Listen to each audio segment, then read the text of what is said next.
Hi, everyone. Welcome to our day 13 of Virtual Summer School, Climate Change AI Virtual Summer School. And this is one of our last lectures that we'll be having today. And the lecture is going to be on climate, health, and AI. Just to give a quick introduction about climate change AI. Climate change AI is a global non-profit that catalyzes impactful work at the intersection of climate change and machine learning. To know more about what we do at Climate Change AI, you can check our social media and subscribe to our community platform and newsletter. So good, just some quick housekeeping rules before we begin today's session. You can use the chat for general comment and you can ask questions using the Q&A features. Upvote the question that you are most interested in. Given the high number of participants, not all questions will be asked. Question will be with more upvote will have higher chance of being answered.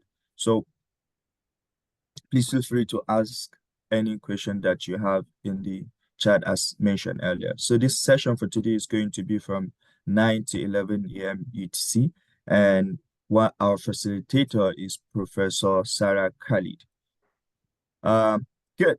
We're just about to start the session for today. Again, the title for this lecture for today is Climate, Health, and AI. And the speaker is Professor Sara Khalid. And myself, Yazid Salahuddin Mikhail, and Oladipo Oluwaferemi. Praise would be the supporting TA for this lectures. A quick intro about our amazing speaker for today. Professor Sara Khalid lead Planetary Health Informatics Group at the Center for Statistics in Medicine, Oxford, and the Machine Learning and Big Data team of the Health Data Science section in NDORMs in Oxford, which she joined in 2016. She is also affiliated with the Institute of Biomedical Engineering, Oxford, where she completed her doctoral and postdoctoral research in the biomedical signal processing and image analysis. That's a brief introduction of our incredible speaker, and I'll pass it on to you now, Professor Sara, to begin the presentation. Thanks for joining.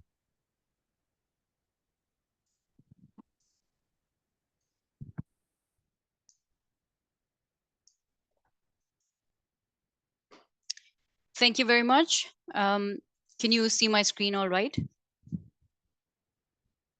Yes, please. Great. Yes.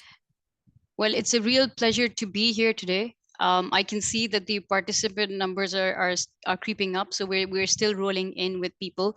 I wonder if Eric, we want to begin with just polling participants as they come in with our sort of question on the backgrounds, just to see where everyone is coming in from. Sure, we can definitely do that.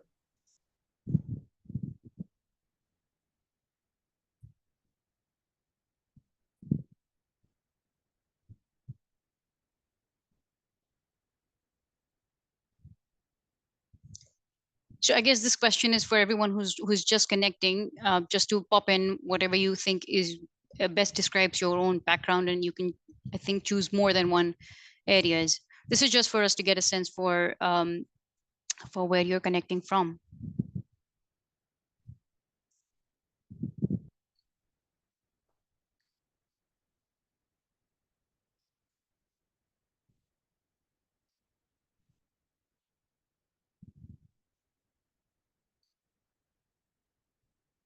Okay, so we have the results now, although I know this is not representative of the whole audience, and we have many more people offline as well. And this is great because we can already see a healthy mix. I'm glad to see that there is a healthy sort of machine learning and data science community as expected, but there are also members from the health sector and those of us working or learning about the climate sector as well. And there is others as well. So it really looks like a nice interdisciplinary mix that we have got today. Awesome. So I guess with that, I would like to kind of do my own quick intro. So my background is in biomedical engineering and health informatics. And I must say at the outset that this lecture or talk, I can take very little credit for it. It is a work of many, many colleagues in the field of health AI. And I'm just a lucky person who's been invited by the climate change and AI community to present what is essentially a bird's eye view on the potential for planetary health specifically. And I think one thing to say here is that I prefer to refer to the broader field of informatics throughout the talk, including but not only limited to AI and data science, and that is to convey the role of AI as part of the whole spectrum of solutions. So over the next hour or so, we will go through an overview of the planetary health problem and try to consider the role of data science as part of the solution. So we will begin with climate change and how it is linked to the issue of planetary health. We'll then look at examples of informatics applications, including AI solutions in healthcare. And finally, go through some of the challenges in planetary health analytics and highlight some areas where hopefully you'll be convinced by the end of today's talk, at least to some extent, that we as data scientists, health practitioners, those of us working in the climate arena can play a part. I should also mention at this point that what we won't cover in this talk is theory. So no climate science or machine learning theory. In fact, if I've done it right, you may either be disappointed or pleased to know this, there will be no maths. So no prior knowledge is required. And I guess a final note to say that there will be time dedicated for Q&A at the end of the talk. And I would encourage you to add your questions in the chat as they come along. And we'll try our best to respond to them right at the end, just to make sure that we are keeping to time for the lecture. We'll also be prompting you with some questions from time to time, just to make sure that you're not going off on snooze. Okay, so with that, let's look at planetary health, which is defined as the impact of human-induced changes, human-induced planetary changes on human health itself. So what we are looking at right now are images of our rapidly warming world, which were behind the scenes that led to the famous Paris Agreement back in 2015, where for the first time, the significance was that world leaders set a goal of limiting global warming to 2 degrees. And by looking at this, we can see why. So on the left side is the net zero scenario, as it was called. So if net zero carbon emissions were to be achieved by 2050, you could have hoped to limit the warming by the end of the century to under 2 degrees Celsius. And on the right side is the business as usual scenario, where at the current rate of emissions, the world is looking to be 4 to 5 degrees warmer. So to put that into perspective, when the world was 4 to 5 degrees colder, it was the ice age, as some of you may have already read in the media. In fact, the planet has already warmed by more than 1.2 degrees compared with pre-industrial levels, if you look at some of the data that has been coming out in the recent months and weeks. So this is resulting in profound, immediate, and rapidly worsening health impacts across the globe. So these health impacts are seen on every continent, with cardiovascular and respiratory effects of record heat waves and wildfires in Australia, North America, Western Europe in recent years, and the undernutrition and mental health effects of floods, for example, and droughts in China, Bangladesh, Ethiopia, and Southern Africa, and the ongoing spread of infectious disease across the world. The World Health Organization director, quoting the Lancet Commission report from a decade ago, called the climate change one of the greatest global health challenges of the century. And 10 years ago, the threat very much still remains. So it's also not just about rising surface temperatures that we have all heard about.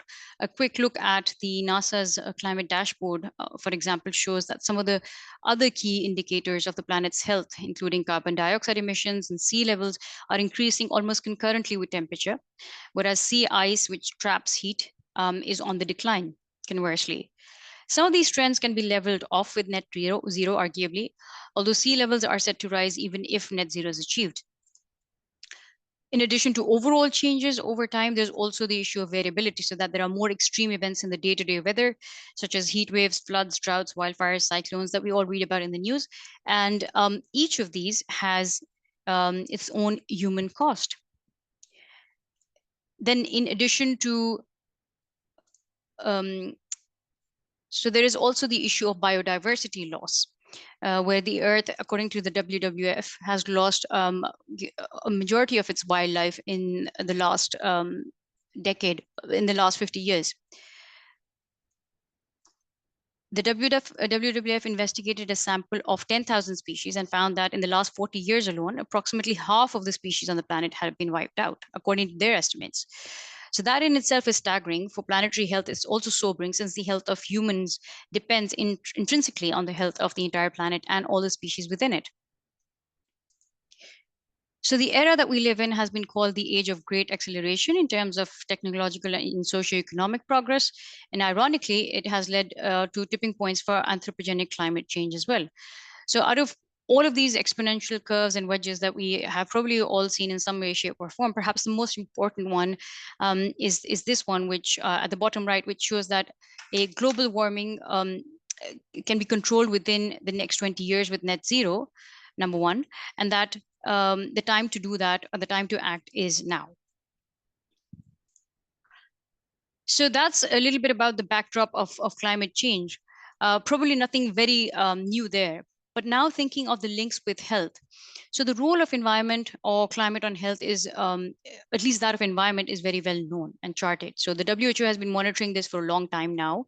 And in fact, it is considered that the environment is linked with the majority of infectious diseases, as well as non-communicable diseases, or NCDs, as well as being a leading cause of mortality. So just to give an example, heat waves are attributed to approximately a third of worldwide deaths, heat events every year. This is some work from colleagues at the London School of Hygiene, who also host the Planetary Health Center.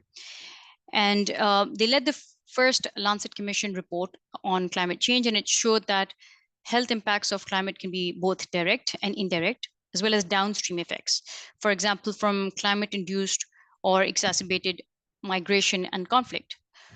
So at this point, perhaps we can do a poll to get a sense for what you think are examples of direct and indirect health impacts of climate change. Eric, if you want to bring up the poll.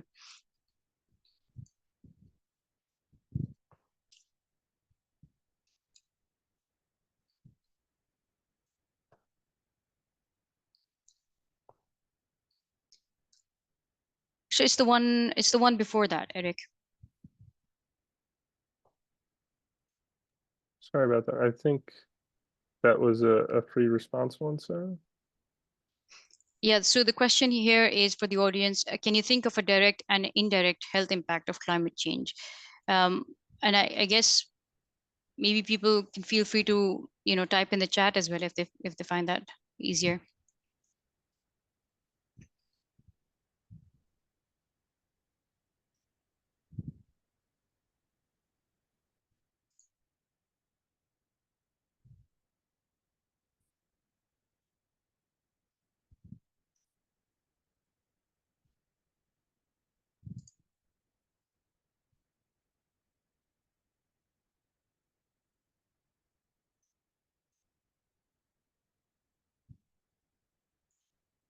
So we can see some responses already in the chat, Eric. I think that's good enough. Yeah, so that's exactly what it is. It's a range of things. It's a range of it's a range of exposures and consequent direct, indirect, and long-term impacts as well.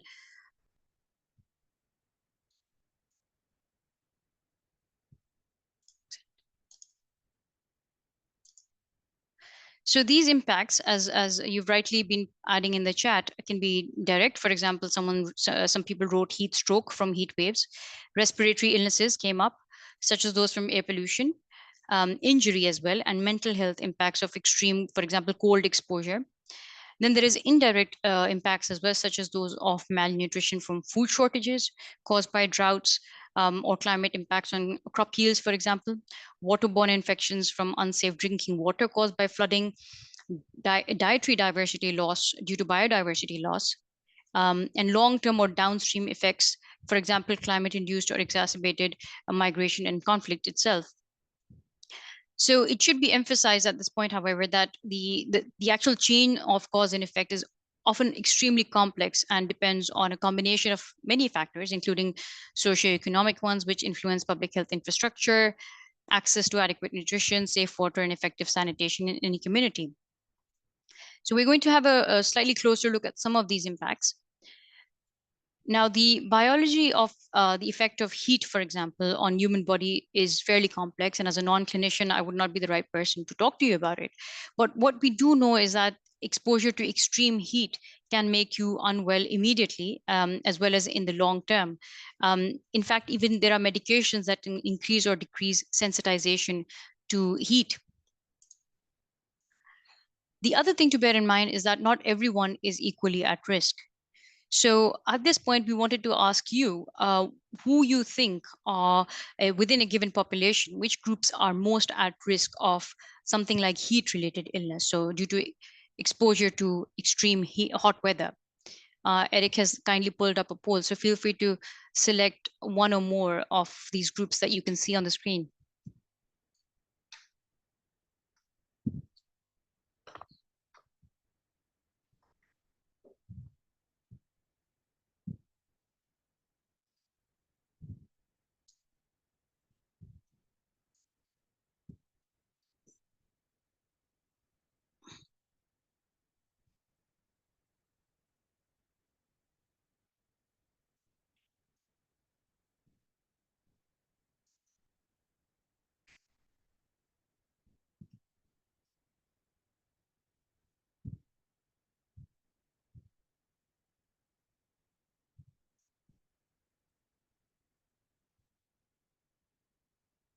Yeah, I can see the results come in.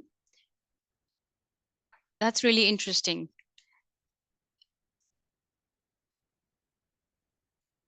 I guess we can all see the results, right? But yeah, so definitely the first thing to say is that everyone in the population is impacted, but some of these groups are unequally imported, and these kind of this voting pretty much represents some of that disparity as well. So it is known that elderly and the very elderly and the youngest are often those most disproportionately impacted, and then some of these other groups as well. There are other groups in the population who are, who may be called, hidden impactees that are not even reported or recorded.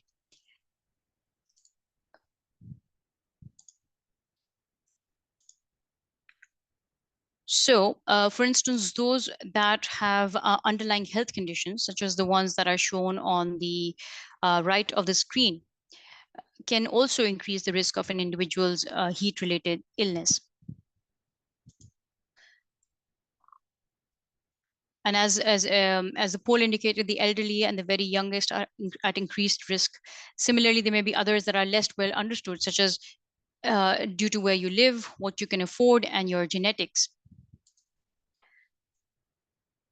So now moving on to another impact, for example, that of air pollution and the impact on health. One of the best indicators of health impacts has been mortality. So the association between air pollution and mortality is very well known. You only need to look at the WHO's website to get an idea. I think some of the numbers are there on the top right here as well. And air pollution has even been linked with higher COVID-19 mortality in recent years. So in this recent study done in the US, a higher incidence of COVID-19 deaths was seen in some of the more polluted areas, with similar findings in the UK across the Atlantic.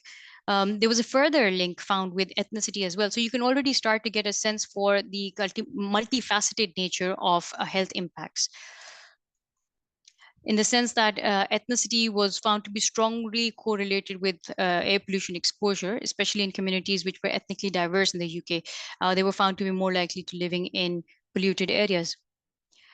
So these health impacts can be seen across the clinical spectrum in other clinical areas as well, with effects of environment and climate factors on mental health, chronic pain, and in general, even in bone health, just to name a few. So for a while, this issue of planetary health was thought to predominantly affect those who were least responsible and most vulnerable. And while that is still the case, we now know, of course, that all in all, it's a global problem affecting every continent and from now on, every generation as well. So at that point, the question that comes to mind is that what has all of this got to do with AI, right? And that brings us to the role of AI in planetary health. So first, perhaps a brief mention of climate data science. Now, this is an area of tremendous activity for all aspects of climate research, including, for example, some of the things listed on the slide here. And really, an entire session can be dedicated just to this. But our focus today is on health informatics, so which can largely be thought of in terms of three areas. The first of which is data generation. So one of the positives of technological advancement in recent decades, as most of us know, is that today there's no shortage of data or variety of sources of data. So we are talking about everything from personal level to atmospheric level, thanks to Earth observation technology. So an active area in data science is bringing these sometimes disparate data sources together and extracting and curating meaningful data from it. And this is something we'll come back to later on as well as one of the challenge areas. Second is the extracting of useful information or knowledge from the data. So this is where, for instance, rapid, reproducible, and globally representative data-driven analytics powered by AI and ML ops is playing a part in enabling impactful research to inform policy and enact change in real time. Third, and perhaps the most relevant and pressing direction for climate adaptation is that of adaptation of entire healthcare systems. So by which we mean adapting the entire healthcare system to a rapidly changing climate. In terms of adaptation mechanisms, one key area is early warning systems. So traditionally, early warning systems for things like floods, disease outbreaks, etc., were generally based on local knowledge or experience and word of mouth, and arguably worked well enough at local scale. Through AI, big data, and high performance compute, which are the three components of advanced analytics, intelligent early warning systems have the potential to provide advanced warning of extreme weather events. So such systems for early warning of heat, for example, are already in place in several cities like Shanghai in China, some European cities. I think some of that information is here on the map. The European Environment Agency is acting on that, and in the US in Philadelphia and other places as well. So early warning systems for things like heat and hot weather are definitely taking center stage. Now, the same is true for flood prediction, where, for instance, machine learning models using image analysis methods are supporting local knowledge to provide monsoon warnings in places like India, Bangladesh, and Southeast Asia, which are traditionally and historically hotbeds for monsoons. This is an area that Google has supported a lot. Prediction of disease outbreaks is another area where informatics and AI have been involved. So what we can see on the screen is some work done by NASA in 2017, modeling Earth observation data from the Landsat series of satellites to predict malaria outbreaks in Peru in South America. And on the right is a comparable approach by our lab in Oxford to predict malaria outbreaks in South Asia. The idea across the two studies is the same. So predict cases months ahead of the peak of an outbreak. And that gives the National Control Program time to increase control measures. We know that in Singapore, for example, a similar weather-based system has been developed to forecast dengue, which can predict a new peak in dengue outbreaks some 13 months in advance, which means that the national response system has sufficient time to respond and manage the outbreak. So tracking and monitoring air pollution is another area. Advances in sensor technology allow air quality data to be measured and leveraged on a large scale, such as by the London Air Quality Network. This can be used to monitor and predict levels of air pollution, and it can be communicated through wearable devices and act as a personalized early warning system for those most vulnerable to high levels of pollution, such as individuals with asthma and other respiratory conditions, for instance. So more broadly, stepping outside of the traditional health domains is the idea of planetary ecosystem. And here is an example of AI for biodiversity monitoring. So it's in fact some work we did in our lab together with the shark pulse team at Virginia Tech. And the idea is to monitor endangered shark species through underwater BRAV cameras. And the footage is post-processed by AI to automatically detect where a shark is found and what species is it and whether it's a new species. So I'm going to talk briefly also about remote monitoring or e-health, because I did say this lecture is more about health informatics and generally rather than just focusing on AI. So e-health, we know it's an established field. It has shown potential for self-management and remote management of chronic conditions such as COPD, asthma, kidney disease, diabetes, and other chronic conditions. Even in pregnancy. This is an old example from our own lab where data fusion and machine learning models were trained on hundreds of hours of patients' vital signs such as heart rate, breathing rate, oxygen levels, and blood pressure to develop an early warning system. If the combined index, the health index crossed a certain threshold, the patient care team could be alerted remotely. So that's the principle behind this. And this technology has also been employed for remote monitoring of COVID-19 patients during the pandemic, the COVID-19 pandemic. And the idea is that such approaches may hold potential for disaster-struck zones in future as well, where patients are hard to reach. Speaking of shocks, future shocks, the recent COVID-19 pandemic and its response in a way summarizes many of the ways in which informatics can be involved in climate adaptation. So, for example, AI modeling for diagnostics, clinical risk assessment, a vaccine prioritization strategy, and in general contributing knowledge of the disease, which is obviously far too much to fit on one slide. And of course, research groups across the world came together to work on this. And these are just some of the very limited examples that some of our closest colleagues were working on, and hence they made it to this page. But beyond these direct applications, I guess the fair thing to say is that data science or informatics is driving some of the modeling to plan for the future as well, such as cooler cities, resilient to higher temperatures, smart transportation with less carbon footprint, and a future based on renewable energy, which should all indirectly be linked with health impacts as well. Of course, as with everything, AI also has its own carbon cost. So some estimates suggest that a single training and tuning of an NLP model can have almost half the CO2 emissions of a car in its entire lifetime. And bigger compute can have even bigger footprint. I think there were some recent estimates that showed that as big as a small country the size of Netherlands.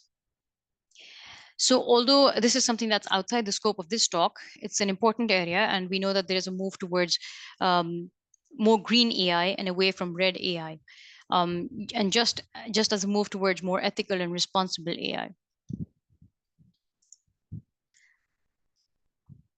So to sum up, AI, informatics, data science are all already pervasive in health technologies and beyond. Some of them are in everyday use, and most of them are not without their share of controversy. So what are some of the challenges going forwards for data science and planetary health and areas of interest to data scientists and others in the audience? And that brings me to the third and final part of this talk. So this is a vast topic in itself and can be another talk for another day. But for today, I'd like to focus on challenges and opportunities in what we call person level or individual level planetary health analytics. So if we look at the framework for person level planetary health analytics, at the very heart is, of course, data, and patient level data to be specific, by which we mean for a given patient, information on their socio-demographic background, such as age, sex, occupation, their medical history, any medical conditions they were diagnosed with by a doctor, medical lab tests and imaging, like blood samples or x-rays, MRIs, and their medication history, so any drugs that they have been prescribed. And so this is the raw patient level data collected ideally longitudinally over time, which we could then pre-process and clean. So that's step one. The next step could be understood as what could be called phenotyping and discovery stage. So this is where we might do some feature engineering to select useful features and then fit models to that data. The models will obviously depend on the nature of the question that is being studied or the research that is being done. Typical cases in healthcare can be about certain health outcomes, for example, cancer or heart disease as outcomes, and about understanding what that means in terms of the burden on healthcare resources. Now, in a way, planetary health analytics involves an extension of this health analytics framework, where the broad idea is simply to add environment and climate data to the raw patient level data to get to those same two types of questions, right? Health outcomes and resource utilization. And as one can imagine, there are several challenges along the way. So to begin with, these data are fundamentally different to patient level data. Climate and environmental information and how they are collected and how they are stored is very different to how health information is collected and stored. So they can come from different sources and are recorded in different ways. For instance, if we look at just temperature, this can be derived from weather-based stations, grid data, satellite imagery, and even citizen self-reported data. Then secondly, these data may not be synchronized in time with just each other, as well as with medical data or health data, which will typically have very different timestamps. So the consolidation of these data using advanced curation approaches is one of the active areas of work. And then further, in order to add these variables in a patient's record, they need to be linked to the raw patient level record in some way, as you can imagine. So I think we want to pause here and just take a quick poll to check what you might think. Yeah, here we have it on the screen. So personal level electronic health records. There's a question that needs to be completed here, but essentially, can you think of a challenge in linking health records with environmental data? So person level electronic health records cannot be linked to environment data without which of these variables, in your opinion?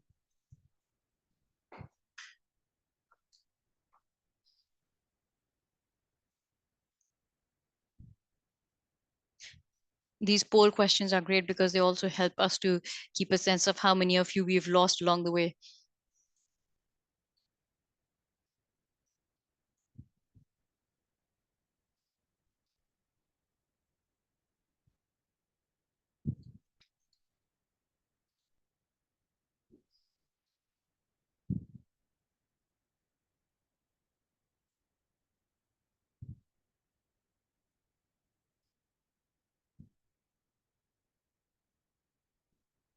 Have you got the results in, Eric? Yeah, can you see them or no? I can see the question again. Okay, let me read this out to you then. So 6% of people said age, 38% of people said medical history, 44% said area level location, 9% said land surface temperature, and then 3% said socioeconomic status. So the majority is with location. Yes. Okay, and that's about right too. So linkage of geospatial data, of course, the clue is in the name itself, with health data inevitably will depend on being able to attribute latitude, longitude data to person level area or area level zip code, for instance. And this is a problem. It's a big problem because person level data is or should be de-identified, which means that location information should be stripped, and it may not be available to prevent it from being used to re-identify patients. So that is a privacy breach. So how to get around this issue ethically? Further, it is constrained by the granularity of patient location information. So For example, patients' data can be available at a zip code level or area level or census tract level.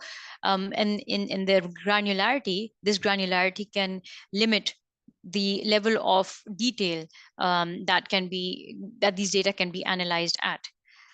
So this is an ongoing challenge, and it's an area with a lot of opportunity for building large-scale geospatially linked health and environment data sets, and something that we are working in our group, but there are other groups as well who are engaged in this, and some funding bodies as well who are looking into this. Okay, so let's say we have linked data, and let's look at the next step. So we can move on to the fun part. When I say fun, I'm thinking here, something that would be, I have the data scientist in mind. So which is the data wrangling or the phenotyping and discovery stage. So this is comfortable territory, right? So because as data scientists, just bring us the data and leave the rest to us.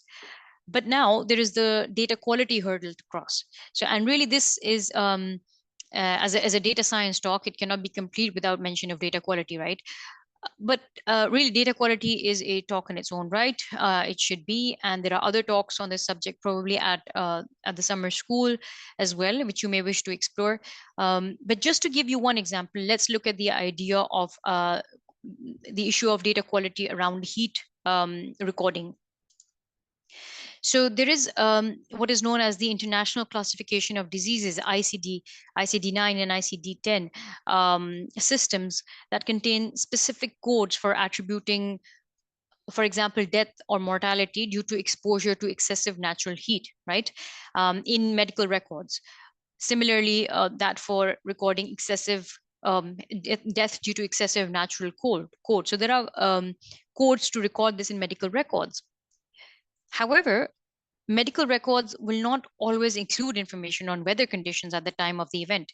So the recording and or capture of heat-related events in the database is an issue. Further, there is no standard definition of heat or heat wave. And this can be important since, as shown by the two studies that you can see on the screen, even small differences in definitions can change findings and the direction of findings significantly. In addition, there can be general issues like those that affect all observational data, for example, missingness in data that is being captured, and issues of accuracy of coding, for example, duplicacy or discrepancy in health records. So all of this falls within the area of advanced health data curation, which is about compiling and completing accurate representative health data.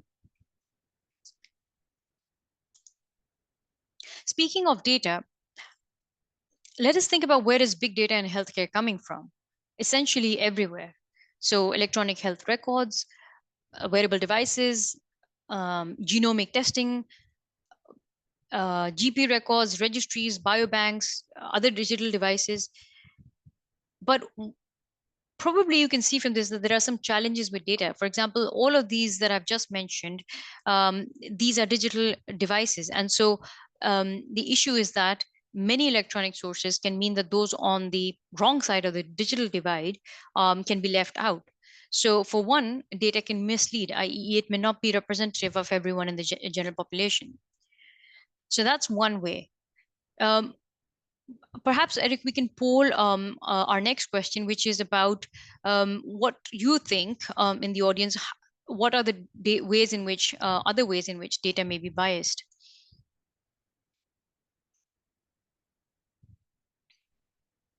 Yeah, and we'll need to get answers in the chat for this one as well.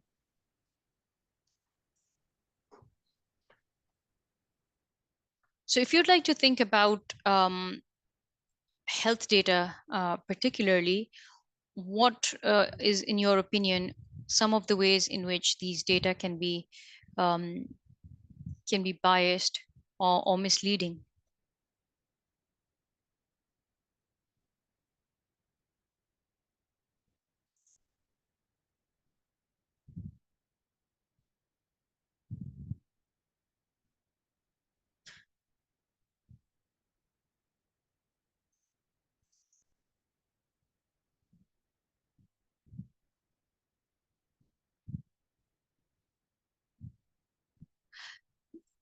Yeah, I mean, all of these answers are all making sense because we have some answers regarding the issue of gender bias, bias around ethnicity and race.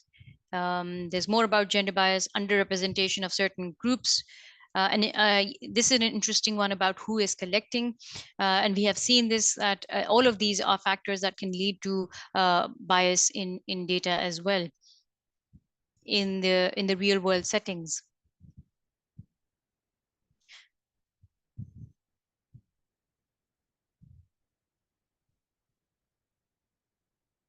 Yeah, exactly. I mean, even at country level, some of the under-resourced or under-resourced regions may not even be able to collect data. Okay, yep. So this is all on point. Excellent. So let's look a little bit more at this. So an example is AI technology for instance, what is known as clinical risk prediction, right? So this will typically involve routinely collected, anonymized, as I said earlier, anonymized de-identified patient data, and these are fed into an AI model, which can or which will in turn produce a health risk score for a patient, and that can be used by doctors to decide patient care. Now, if there is bias in the data or bias in the underlying model, the impact is that doctors may potentially make wrong decisions and patients can potentially get the wrong sort of care or even no care. So this bias can creep in many ways. First, in the data, the issue of health data poverty. Some of the answers were reflecting the issue of health data poverty, where there may not be enough patients from different ethnicities or other ways of capturing diversity in the general population in the data, or ethnicity or other diverse information may not be correctly or completely recorded for everyone, and that will leave gaps in the data.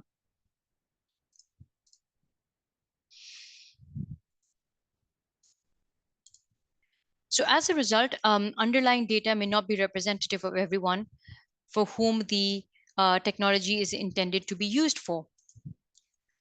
Secondly, the issue of algorithmic bias. And I don't know if this came up in any of the answers, but it's very much there too. So the models that are used to inform the healthcare tools may either not include patients of all of representative ethnicities at all. And there are abundant examples of this in the literature. We look at some of them.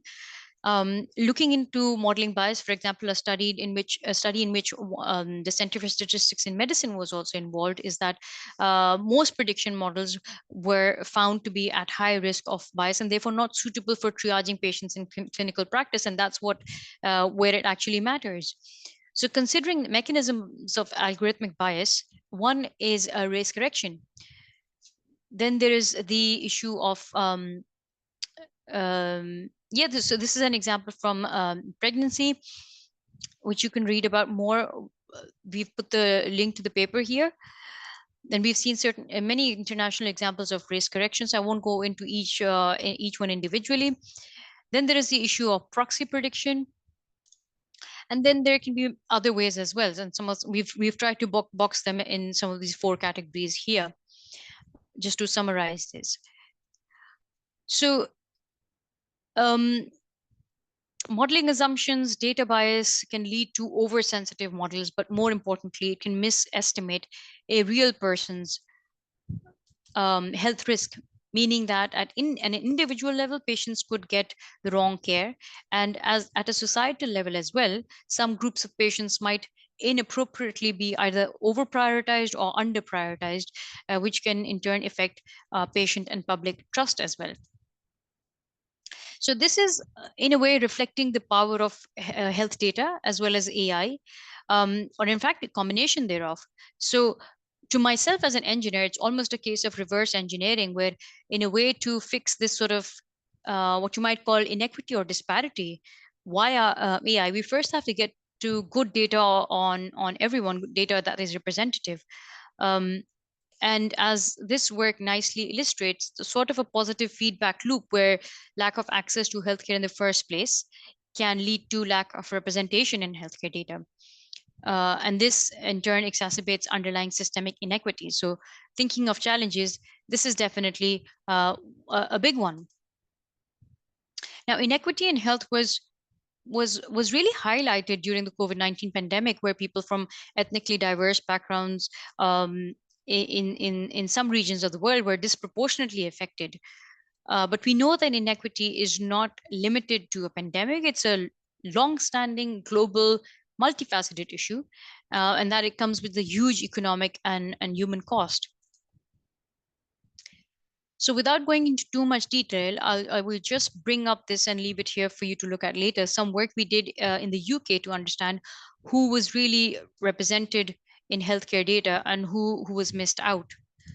So we'll just leave this here. I think there's a barcode that you can scan if you're interested to look at this later. But this example will remain in the slides for you to refer to if interested. But basically, it showed that it studied ethnicity data in detail for the first time for over 60 million people, all living in the UK and existing in the UK's public healthcare system. And that was very eye-opening in the sense of understanding who is accessing healthcare, who's missing out, what are the reasons why some people are not represented in the healthcare system, and so on. And that is a first step towards doing better research and reducing the disparity gaps across different subgroups of the population. But now, how else can data be biased? I think some of the answers were reflecting, were talking about countries as well. Countries may not be collecting data, so that's actually right.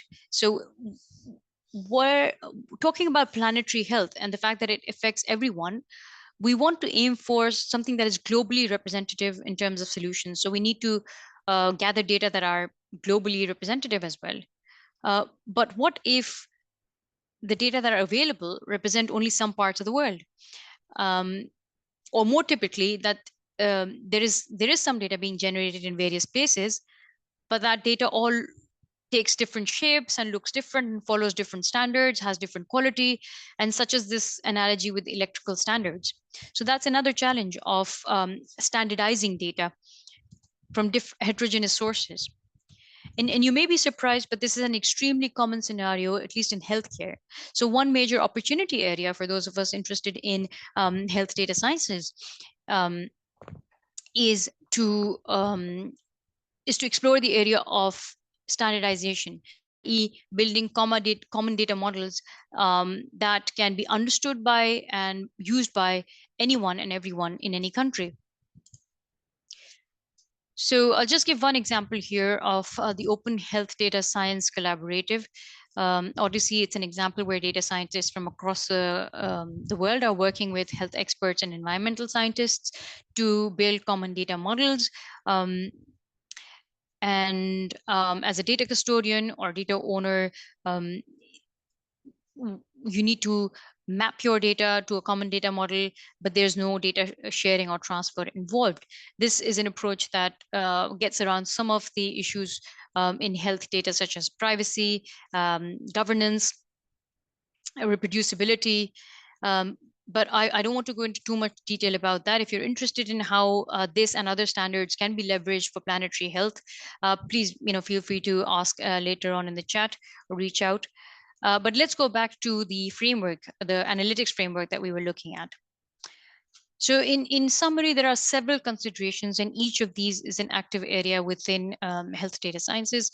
Talking of best practices, it's also important to stress that it's important to avoid getting into silos. So in addition to data science expertise, contextual knowledge of the environment, climate, health epidemiology in cross-disciplinary, cross-sector, north-south approaches are, I want to say, quintessential to answering health and climate-related problems, particularly when so much about the interplay of multiple environmental stressors is not yet clear. And there are several international initiatives to leverage informatics for planetary health. I will leave these here on the slide for you to look at later. And then just briefly to say that there is the whole sort of world of health systems adaptation as well. Now, of course, that's too much to fit in on today's talk, but just to mention that while the clock is ticking, there are some real positive signs for planetary health and the potential for a co-benefits approach, as it is called, for a health system's response to our changing climate. There's or was even a suggestion that AI could help to meet some of the original net zero targets set in Paris 2015. And this was confirmed by a report that has just come out by the UN Environmental Program just this week. And there's a whole chapter dedicated to artificial intelligence and its role, both in terms of posing threats, but also opportunity areas. I can try and put a link in the chat later on for those who are interested. But we're now moving towards kind of the end of this talk, and as we move towards that, I guess just an overall reminder that all artificial intelligence is it's meant to augment human knowledge and not to replace it, as advised by a group of over 100 AI experts, including the late Stephen Hawking, many years ago. And it's a call that has been repeated more recently, as well, as you will have seen in the news. And then finally, to go through the issue of human choice. And admittedly, this is not something that there has been a lot of time to cover today, but what about human choice? So to myself as an engineer, and I guess maybe some of you in the audience will also sort of, this might resonate with, as we see it, the relationship with technology is nothing new, right? So in fact, we have been inventing disruptive technology, if you want to call it that, since day one. And in case you're wondering, that is my attempt at the caveman inventing the first wheel. So apologies for the bad art, but the analogy is what I wanted to draw your attention to. So is AI disruptive? Yes, arguably, even disturbing and even disbalancing. But as data scientists, climate scientists, health data scientists, clinical practitioners, what we do with it is still very much our own choice. So whether to turn it into a juggernaut that leads us on the course of self-destruction, or to control it with appropriate regulation and use it as a fair, safe, equitable tool for the good of everyone, that is the human choice. That is still very much ours. And here it is in the words of the head of the United Nations. And I'll just give you a minute to read through this.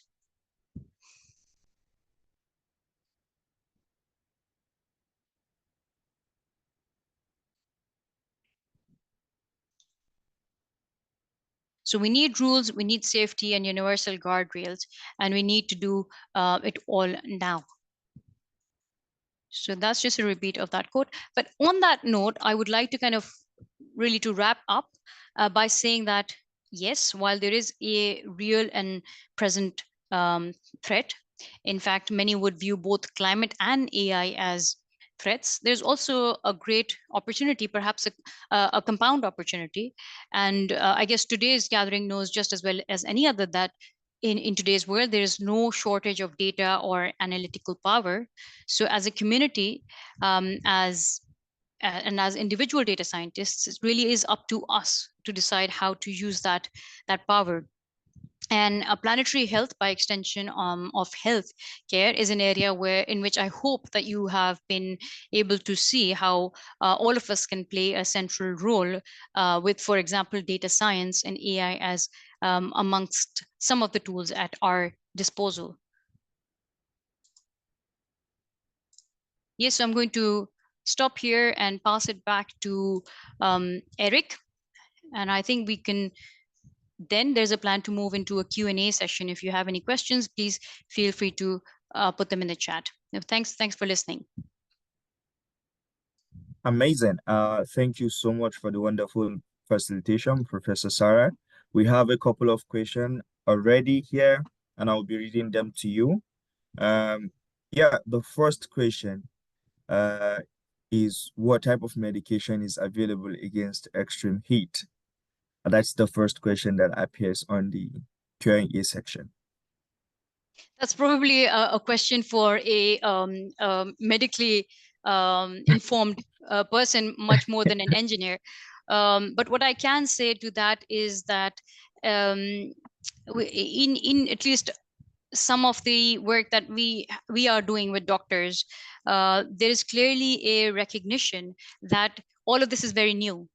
So hot weather is not something new, but the sort of exposure and the sort of patient population groups that are experiencing exposure to extreme heat events and even extreme cold events is something that our clinical colleagues have not really seen so much of previously, and so it's really a case of kind of grappling with something, a new territory, at least but again, with that, we should bear in mind that it all depends on the context. So the answer to this question can vary widely depending on whether we are looking at countries that have been in the tropics, for example, or are located in what are known as mild to moderate areas climatically. So it's all very sort of context and location specific as well. That's what I can say for now.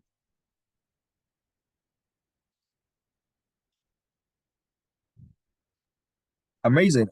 This, I guess, this leads us to the second question, which is about how the environmental data is related with health record for analysis. I don't pretty much get this question, but do you understand any part of the question? Yeah, I suppose, I mean, that is one of the questions, right? So if I Yeah. understand that correctly as well, it is one of the challenge areas is to how to link or connect environmental data with health data. So as I Yeah. said in the lecture, one of the, and I think the audience answered that yourselves as well, is one of the kind of key elements to that is to be able to have something to link the two with, and that's where location information, geospatial location information starts to become important, and the considerations and limitations around the use of that come into play. So it's not straightforward. That's definitely something we can say about that. If there is interest, there is a community in, for example, the Observational Health Data Sciences Initiative that is looking into geospatial linkages of health data, and I'm happy to kind of make some connections after the call, because obviously, we are here to learn and to see how we can contribute going forward. So happy to make any connections around that. Amazing. And we have two more questions. The next question is, have you or your colleague ever linked genetic analysis data of humans who could consent with environmental data? I can say that my group has not. I am aware of efforts in this space, and there is a small but growing body of literature on this, and the idea of, if you want to kind of look at the approach of whole exposome approaches, that is what this is about. So the idea of going and looking at not just phenotypic or physical information when it comes to healthcare, but combining it with genetic information, and then taking a step further and combining all of this, the human phenotype and genotype information with the exposome information, which is the environment and climate. So it's all it's easier to say in one breath, and less straightforward to kind of enact in practice, but it is something that the research community is starting to look into. Super. Then we have another question again that says, do you have data on the effective adaptation of the human body to climate change? Is it's a possibility? Is it a possibility? That's a really, really good question. And that is what the world of science is now seeking to, it's one of the things that scientists are now seeking to understand, as we are as it is becoming clear that adaptation is not something we're going to be able to avoid.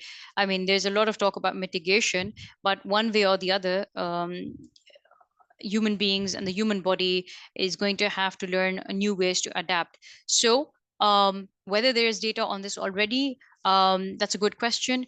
I don't know of any natural experiments that can easily be conducted in this space.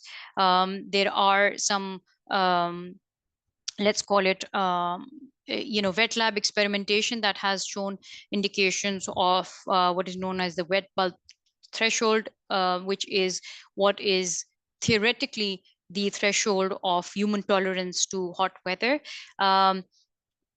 One of the areas we are looking into, for instance, is how this theoretical limit, how valid this is in the real world, and that requires a lot of observational data. So I don't have the answer right now.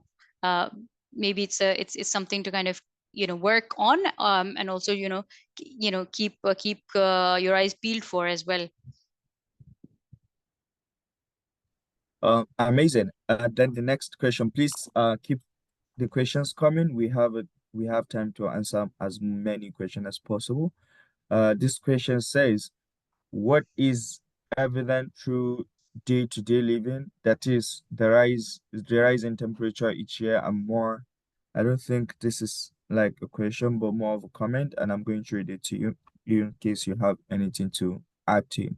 What is evident through day-to-day living? That is the rise in temperature each year and more extreme event. Tech tools, data gathering, analytics research are only using much more energy, time, and money to prove the same, only to fall to the unlending ears of corporates and government. What is the real solution towards stopping the catastrophe, if not for reduction of consumption from individual communities and country scale? Yeah, I think that's a comment. Do you have anything you want to say about that, or to move to the next one? I mean, we can take questions for sure, but I do want to acknowledge the comment and say that it's a valid point, and is one for all of us, right? As much as there's a role for data scientists, or scientists in general, and there's a role for policymakers and regulators, corporates, and all of us. So this is something that is very keenly discussed in many forums, at least, for example, the Planetary Health Alliance. And yeah, I mean, it's a valid point.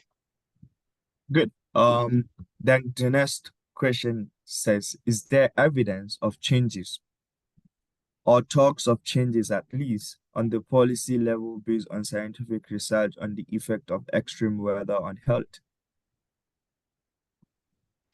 Yes, I think we all need to wait and see. And the next COP is coming up.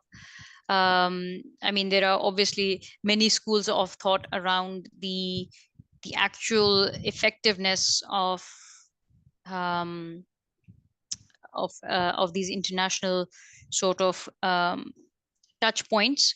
But that is what we can say at this point, is that we have to wait and see, or the other thing we can do is to play our part based on what our areas of expertise is. Amazing. Then the last question I have here is there any data set reported with healthcare and geospatial information? Could you repeat that one, please? Is there any data set reported with healthcare and geospatial information? Yes. So yes. So like I say, this is an emerging field. There is um, there are data sets that are being built, and I guess the question would be, usually the data or data sets are context specific, so it depends on sort of what sort of research or questions there are in mind, and that would be the kind of way to signpost to the relevant data sets. But like I say, it's an emerging field. The databases that are being developed are likewise emerging as well, and there's a lot of opportunity to kind of be involved in this space. But also there's a lot of, I want to say, optimism, because we now have great ways to at least acquire universal levels of climate and environment information at a universal level through satellite data and Earth observation, which is something we didn't quite used to have, let's say 10 years or more ago. The real challenge I want to kind of say, and maybe that's what my kind of swan song will be for today, is that the real challenge lies, in my view at least, in healthcare data. So that is an area that needs definitely working on, and a lot of efforts are being made. There's a lot of recognition, but it still is where most of the gaps are.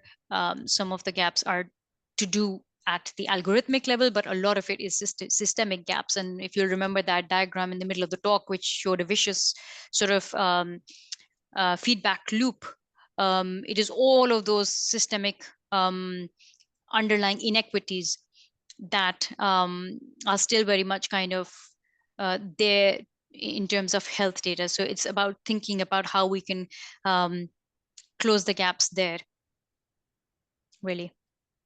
Yeah, amazing. And I don't think we do have any more questions, but I have two questions for you. And thanks for the absolutely amazing presentation. We have people already uploading the presentation, how you break down every single thing, trying to connect climate change, health, and AI together really shows that, yes, there is hope. My question is for, you talk about algorithmic bias, and when your model is not robust, there is always a chance of it being biased, because naturally machine learning is just garbage in, garbage out. What you feed it is what you would get.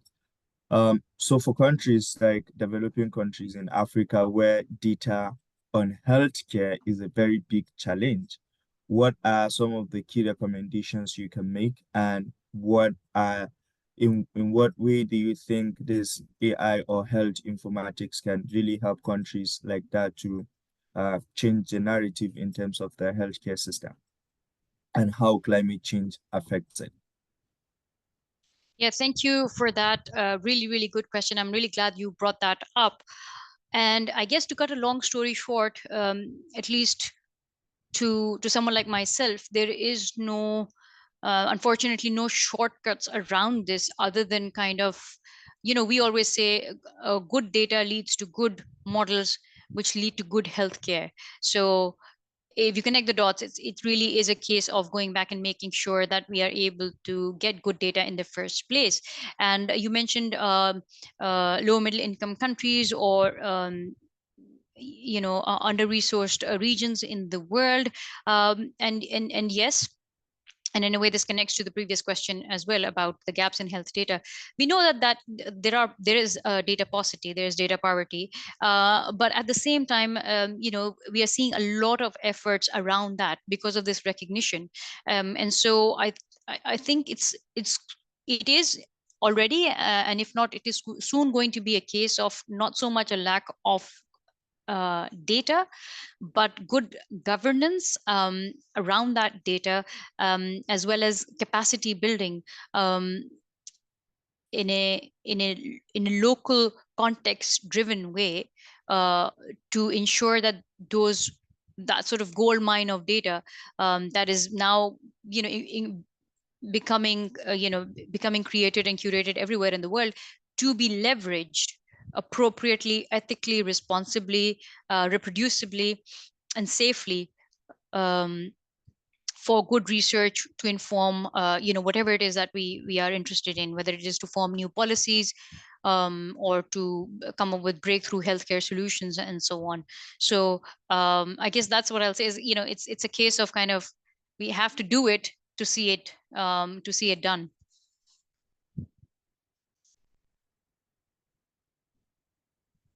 Amazing, and thank you so much for your brilliant response to my question. And I don't think I have any further question.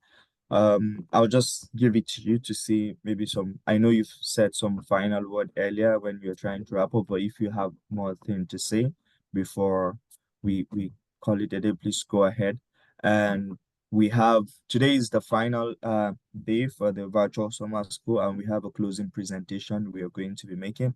And I'm super excited about how far we've come, and people like you, Professor Sarah, made all this possible, and we can't thank you enough. So please share your parting words with us.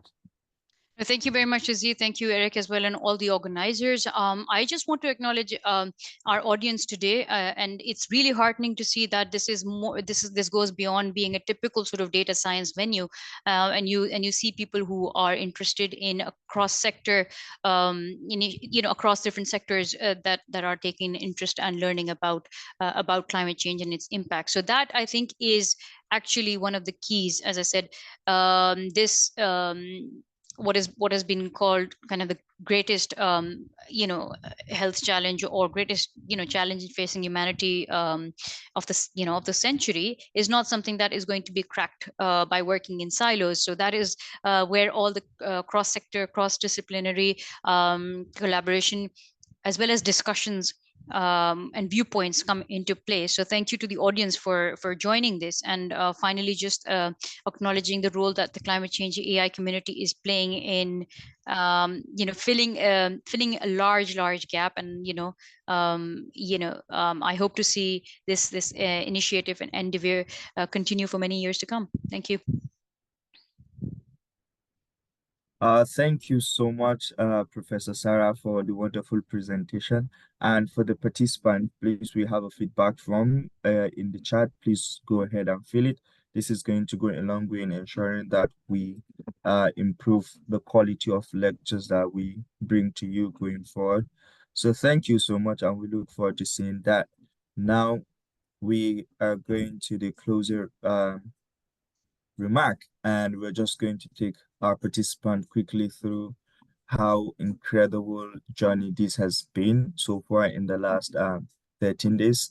And this is the day 13.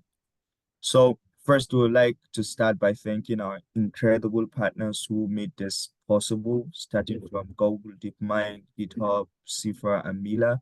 You are really amazing partners that make this possible, and we can thank you enough for your generosity. Good.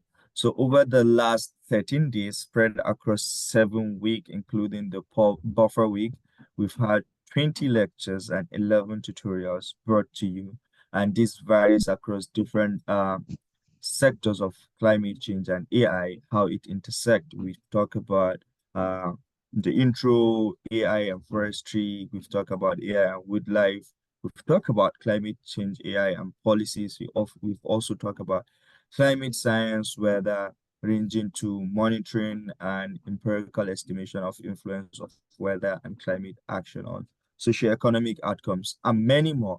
We also talk about ethics of AI, regulation of AI, and role of data and AI for climate change mitigation and adaptation in cities.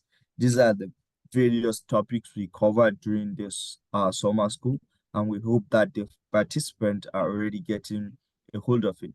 The whole point and the idea behind having this varied perspective and lectures is that you're able to, at least in the end, pick one or two sector you want to focus on, or you're already working in, to sharpen your skills, and hopefully you become part of the major contributors in addressing this major challenge.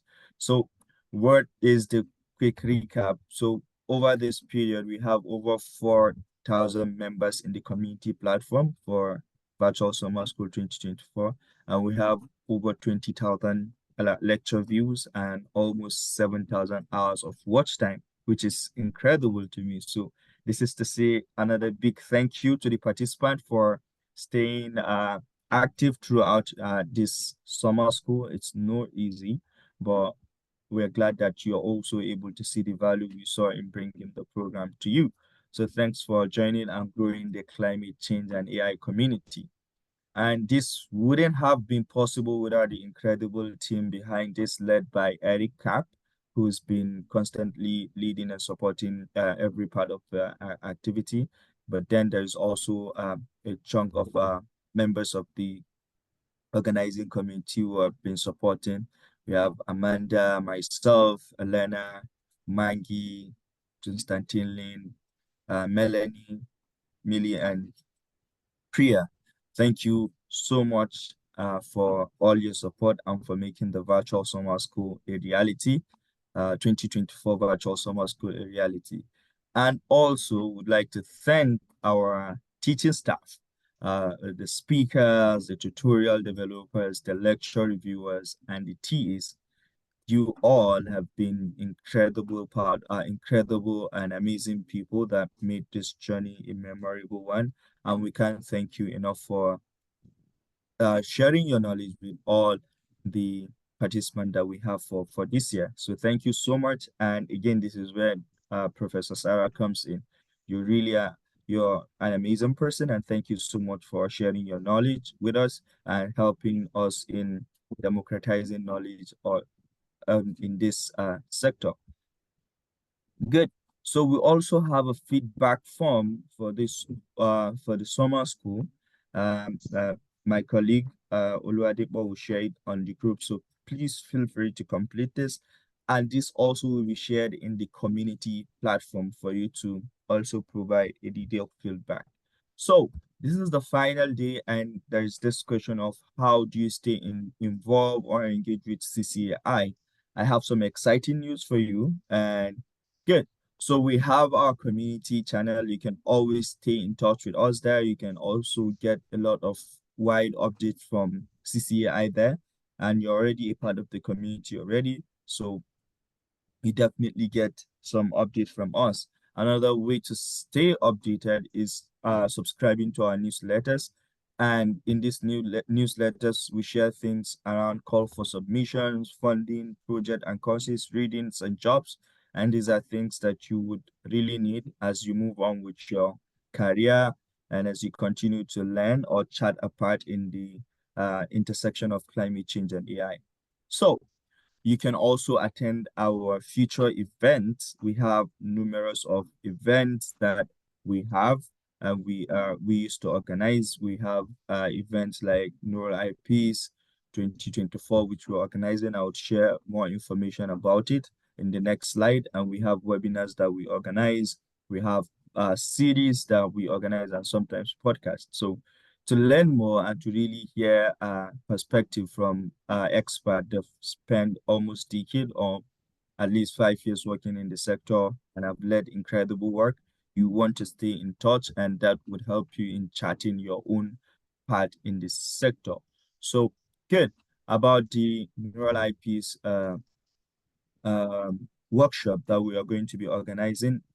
Neural IPs is a global conference that used to happen, and this year is going to happen in Vancouver, Canada. And CCAI is opportunity to be hosting a workshop there.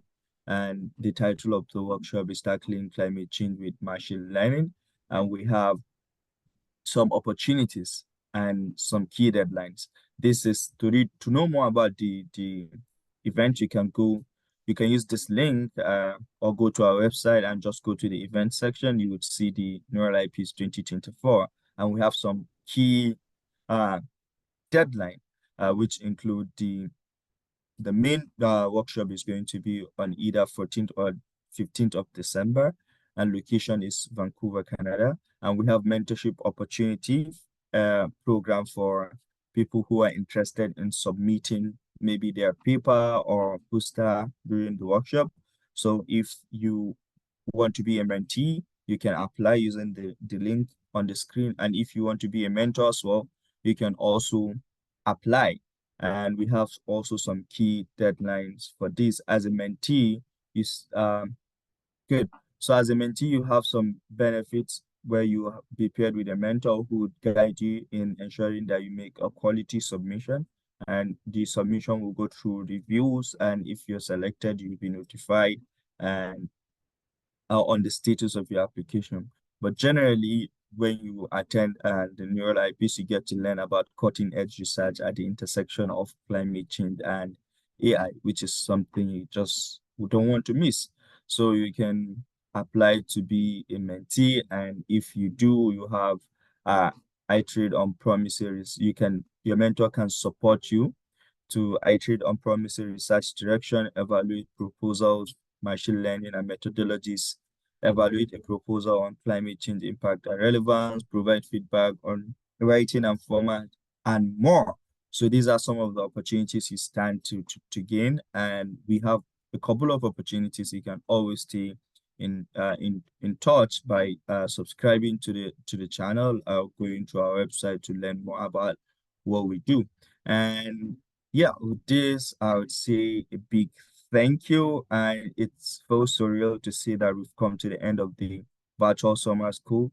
This is a result of so many support from different incredible people, from the teaching staff to the organizing team and to the people and participant, of course. So we want to say a big thank you at CCAI for being part of this journey with us. And thank you, and do have a wonderful time. And we wish you all the best in your future endeavors. So thank you and thank you and thank you.